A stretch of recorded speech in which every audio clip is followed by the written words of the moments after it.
Seguimos hablando de la obra literaria de Víctor Hugo en los dos mundos. Ahora le toca el turno a una historia impactante, contada también en 3 cortes temporales, 3 épocas en que los mismos personajes se involucran en desgracias y expiaciones hasta llegar a la redención. Psicografiado por Divaldo Franco, dictado por el espíritu de Víctor Hugo, vamos a ver de qué trata el libro Parias en Redención.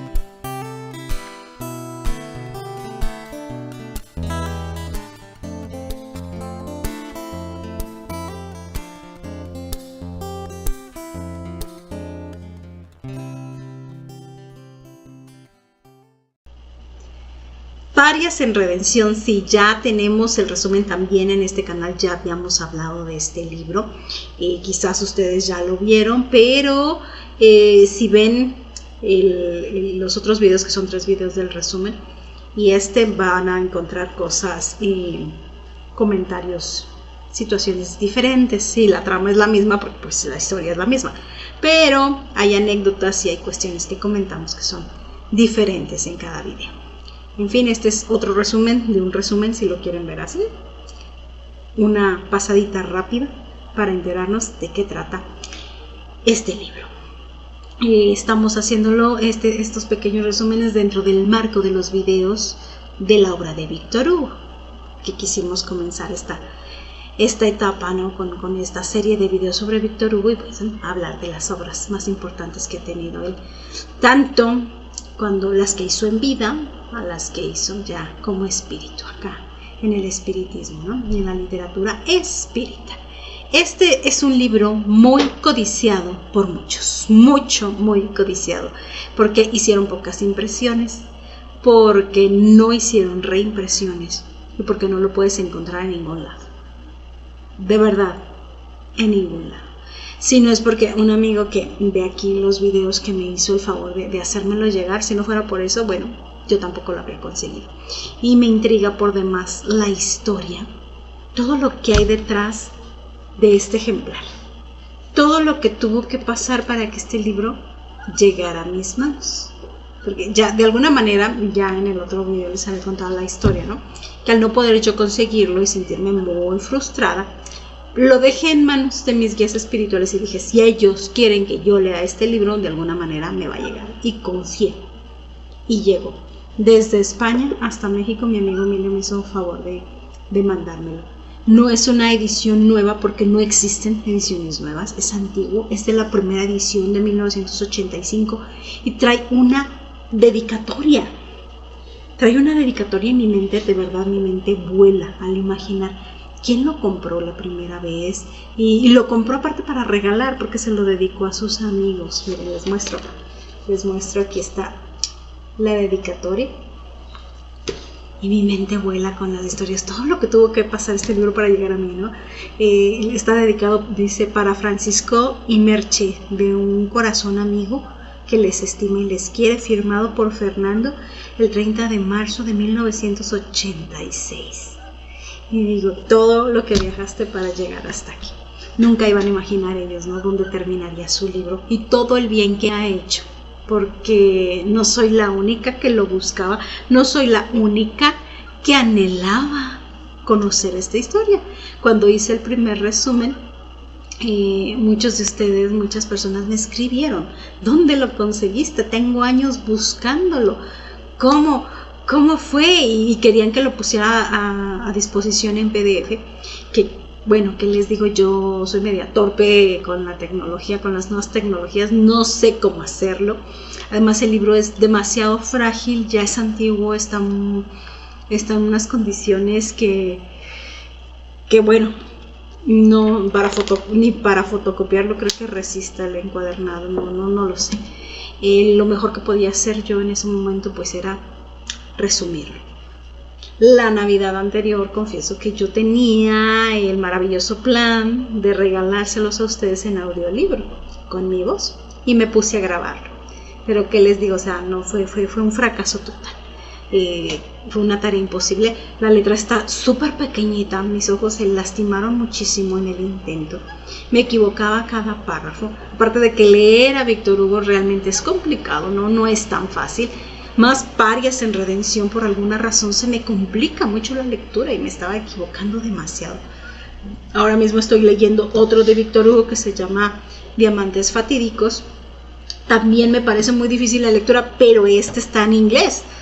No sé, no podría comparar uno con el otro, ¿no? Pero Parias en Redención en especial se me ha hecho una lectura muy, muy complicada.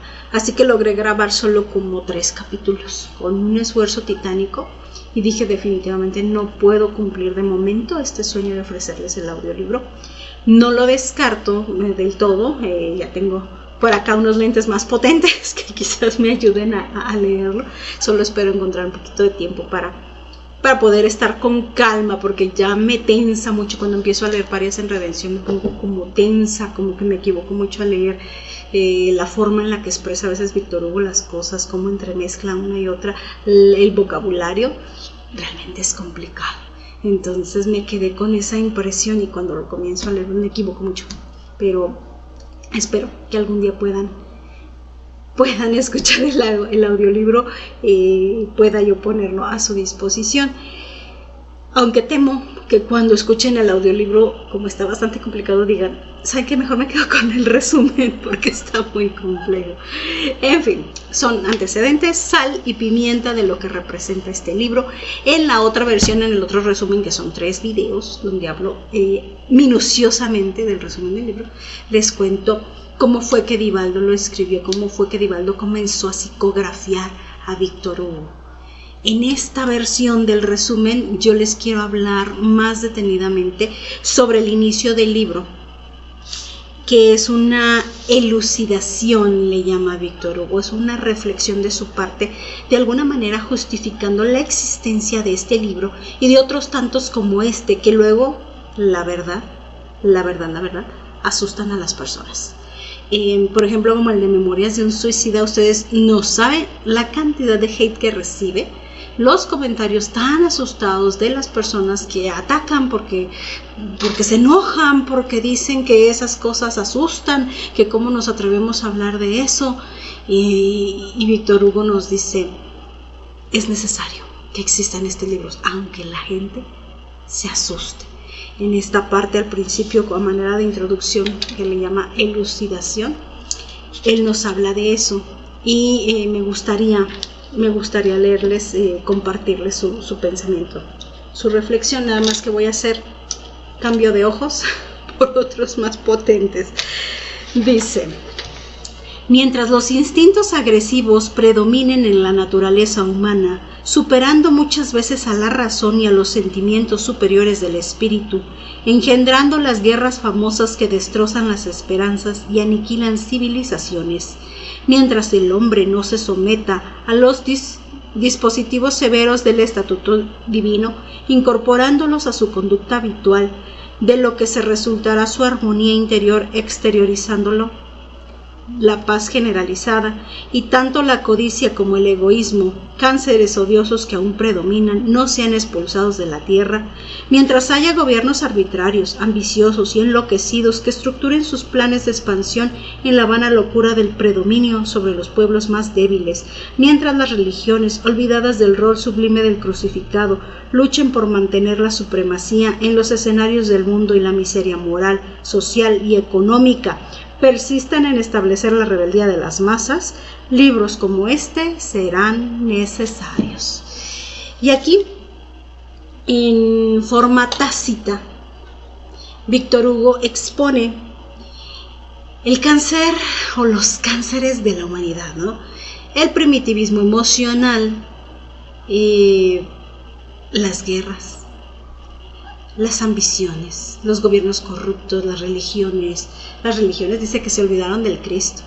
La rebeldía espiritual dice, mientras que no se someta el ser humano al impositivo divino, que es severo pero necesario, libros como este, que cuentan historias crudas, serán necesarios. ¿Para qué? Para abrir los ojos del ser humano a la realidad espiritual, no la del cuento de hadas que muchos nos dicen, de que de arriba va a llegar un salvador y se va a abrir el cielo y te vas a salvar porque alguien ya pagó con su sangre por tus pecados. No. Nos abren los ojos a la historia espiritual real, la de causa y efecto, donde tú y nadie más que tú eres responsable de tu realidad. Y eso, señores, es lo que más asusta a las personas que se quejan de esta clase de literatura. Eso les asusta precisamente, porque esto no son inventos, estos son testimonios espirituales de que alguien que se ha tomado la molestia de venir a contarnos cómo son las cosas allá. Y eso es lo que les asusta, que traslada la responsabilidad a nuestros hombros, a nuestras acciones, ya no a un ser externo. Ya no es el diablo el que tiene la culpa de que me vaya mal, es que el diablo me hace pecar, es que el diablo me mete el pie y yo me tropiezo por culpa del diablo, por culpa del otro. No, el espiritismo viene y te dice, eres tú y tienes que asumirlo, soy yo. Y eso, claro, que da miedo.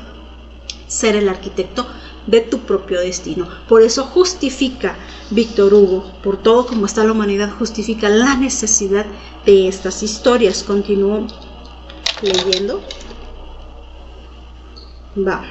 Dice, será indispensable relatar las tragedias y los dramas narrando los episodios en los cuales fracasaron los ambiciosos y las consecuencias que sufrieron por ello, cual grito de advertencia para aquellos que aún no están comprometidos y a la vez de estímulo para los que porfían en mantenerse dentro de las líneas directrices del equilibrio y del deber durante el transcurso del viaje carnal por el planeta.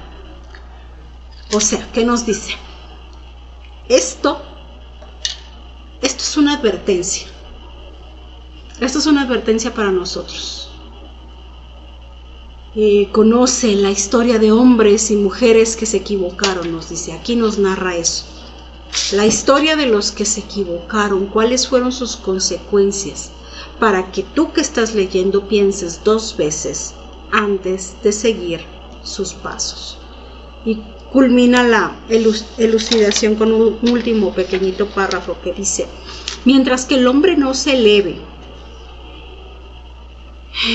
emergiendo del animal, libros que evoquen la historia de los parias recorriendo sendas redentoras serán imprescindibles para el estudio del alma humana tal como es considerada de este lado.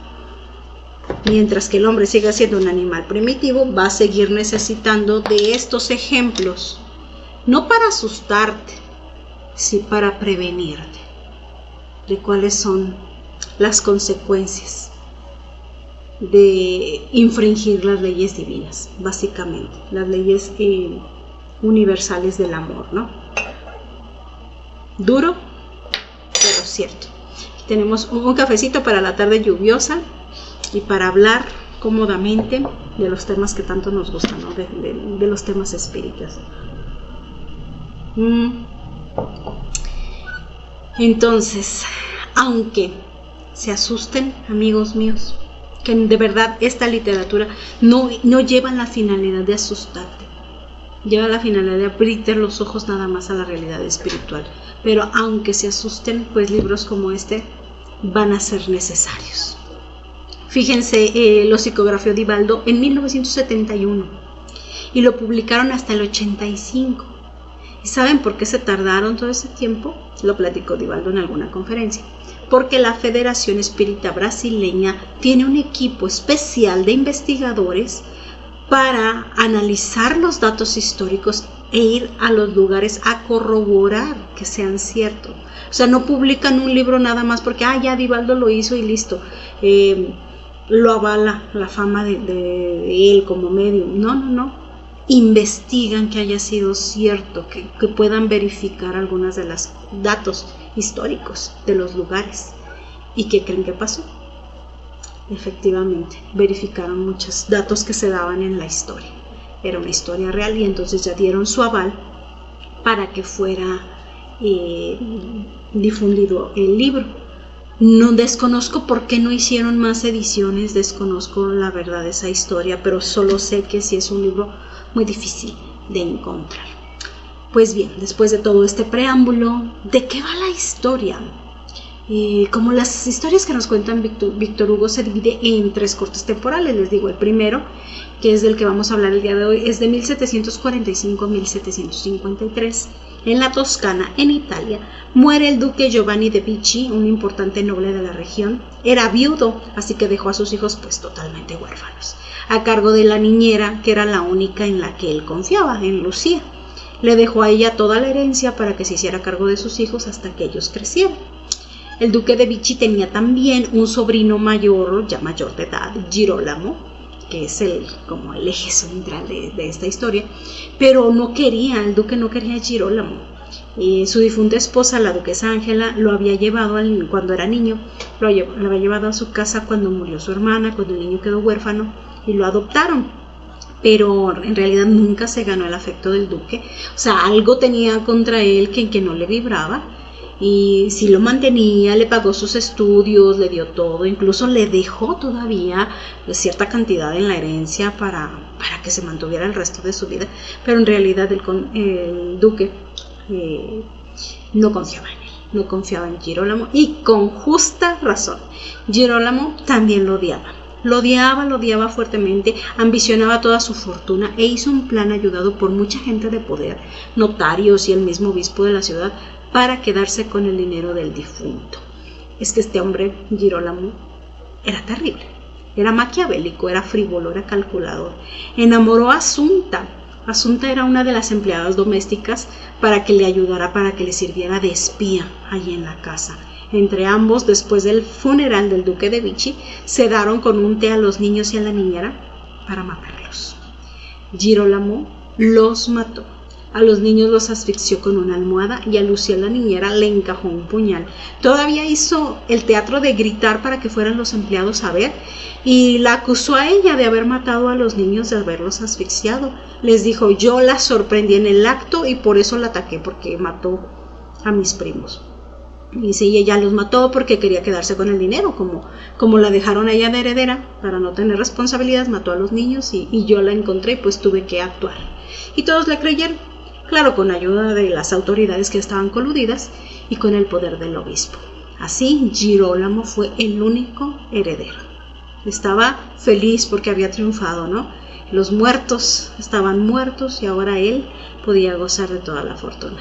Lo que él desconocía es que la muerte no existe y que hay fuertes ligas emocionales que retienen a veces a los espíritus pegados aún, sobre todo cuando hay cosas como asesinatos de por medio. Pero Lucía, ¿saben? Lucía, la niñera, también había sido advertida por el mundo espiritual.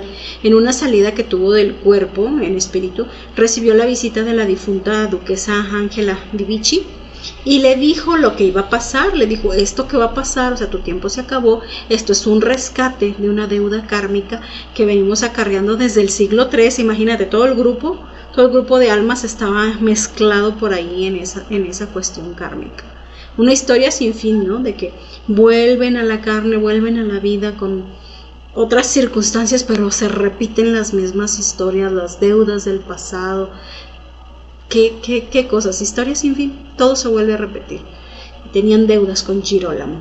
La condesa Ángela también había intentado inspirar a Girolamo, acercársele, infundirle buenos pensamientos, decir: no hagas esto, no te conviertas en criminal, pero la verdad no logró nada. Él no aceptó ninguna sugerencia de ningún tipo y llevó a cabo su crimen.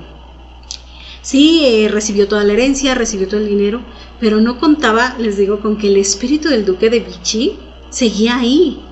Él no había podido trascender, él estaba ahí todavía pegado a su cuerpo porque él era muy materialista y las personas muy materialistas les cuesta trabajo a veces aceptar ya están muertos, que ya tienen que trascender, y se quedó ahí.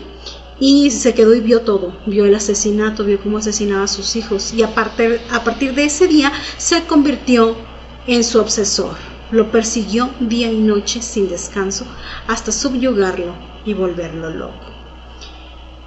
Girolamo llevaba una vida disipada, excesos de todo tipo, mentiras, engaños. Así era su vida. Primero se deshizo de Asunta, su cómplice, la muchacha tonta enamorada que creyó en sus promesas de matrimonio.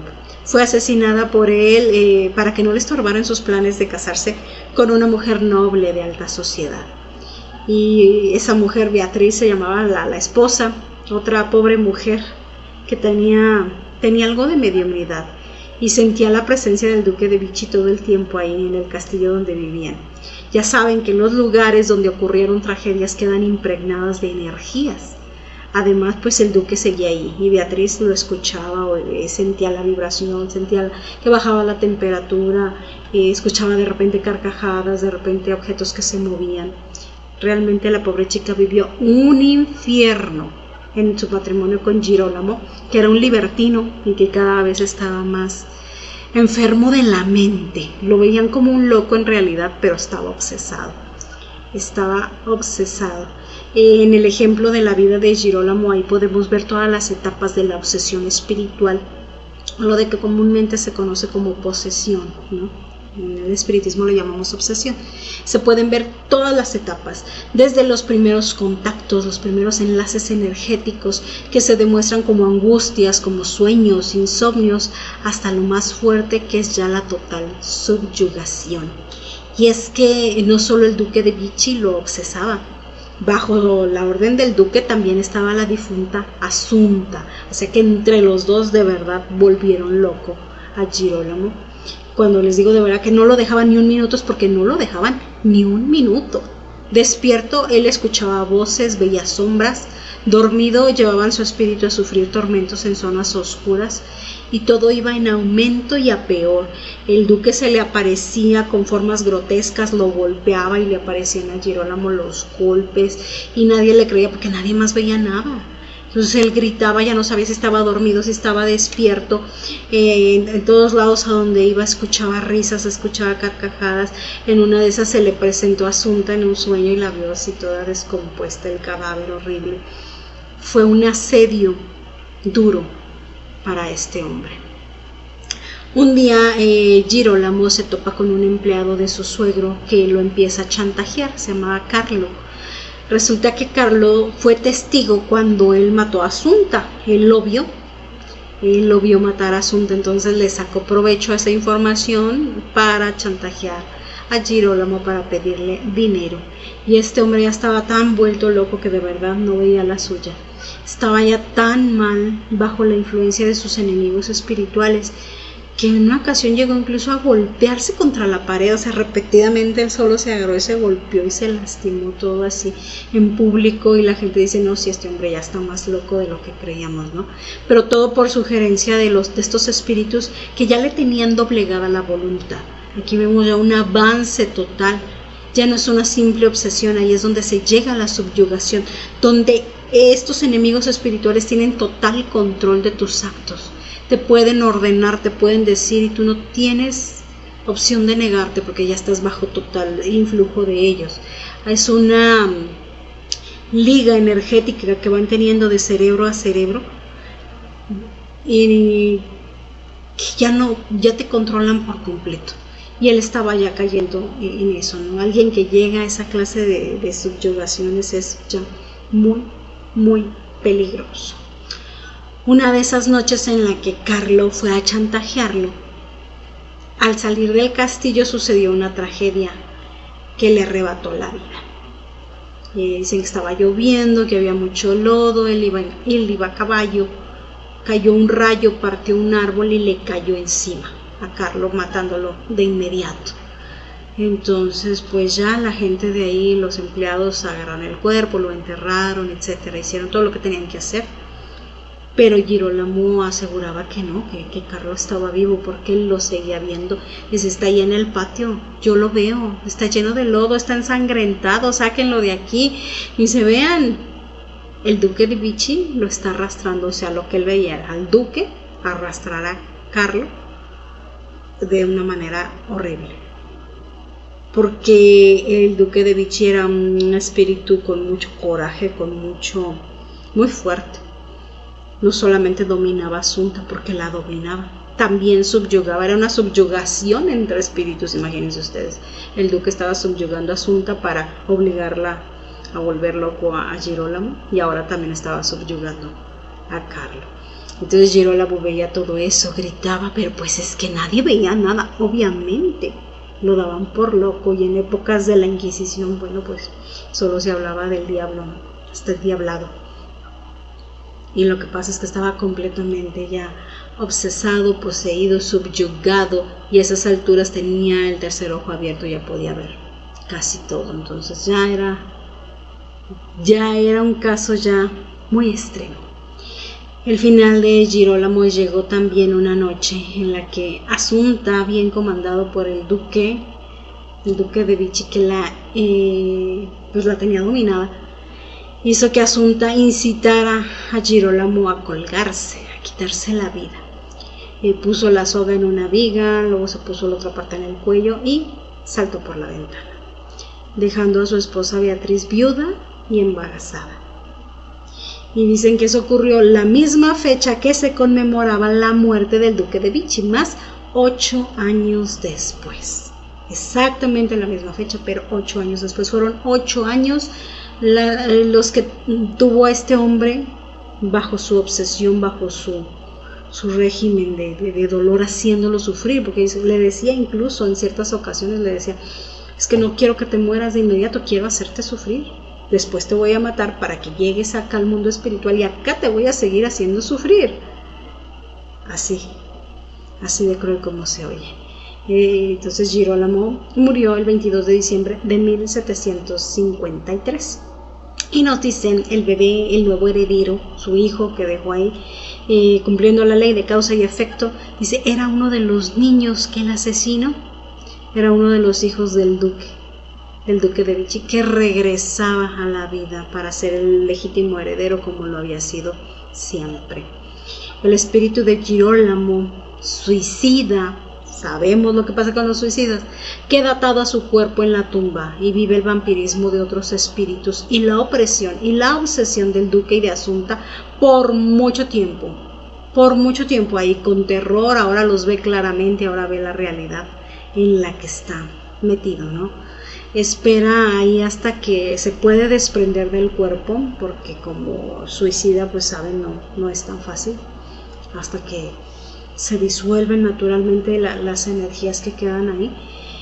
Y el duque de Vichy se lo lleva ahora en espíritu a sufrir castigos inimaginables en zonas oscuras, en zonas marginales de los umbrales, donde hay seres usurpadores que se toman la libertad de sentirse los justicieros de Dios y fingen tribunales y fingen juicios.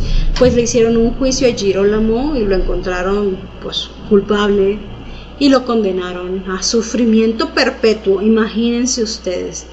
El duque de Vichy era su verdugo, era el encargado de aplicarle los castigos en las cavernas más oscuras del umbral, ese lugar inimaginable del que ya hemos hablado varias veces, y del cual solo salieron después de mucho tiempo, después de muchos años, décadas nos hablan.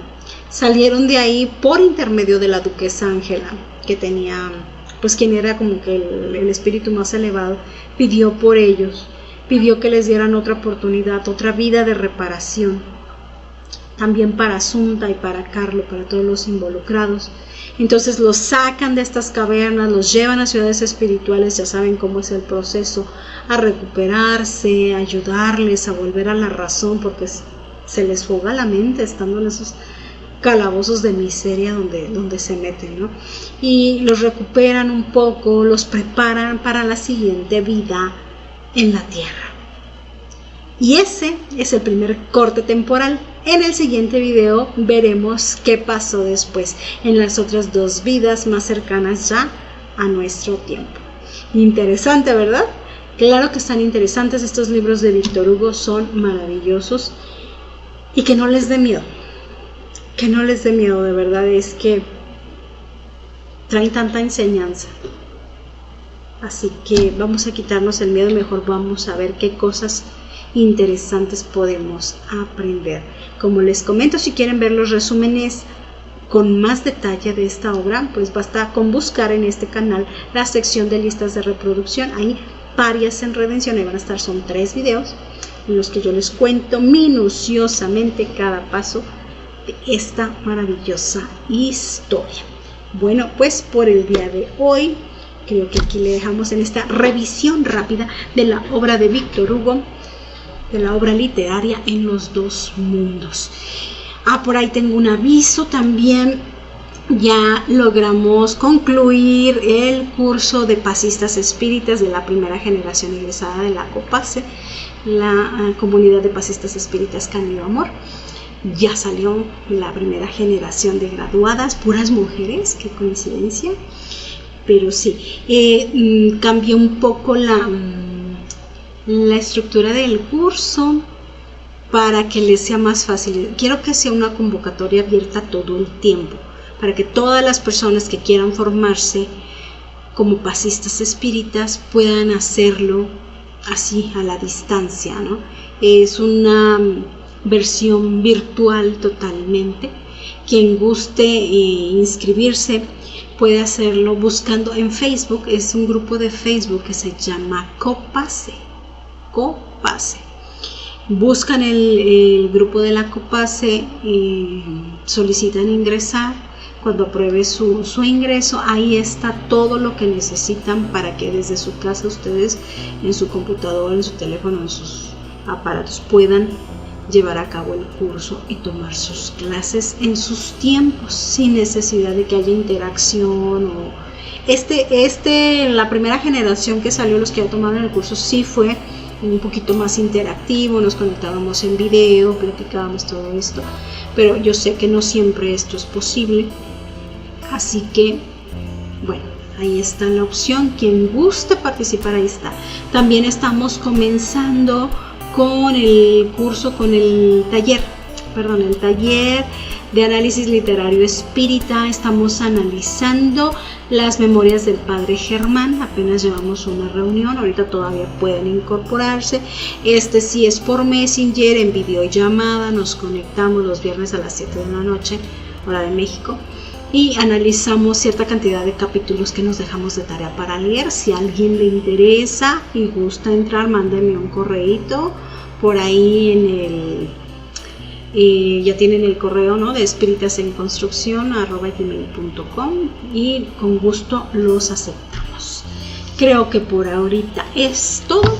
Muchas gracias por su compañía y nos vemos en la próxima edición de qué trata el libro.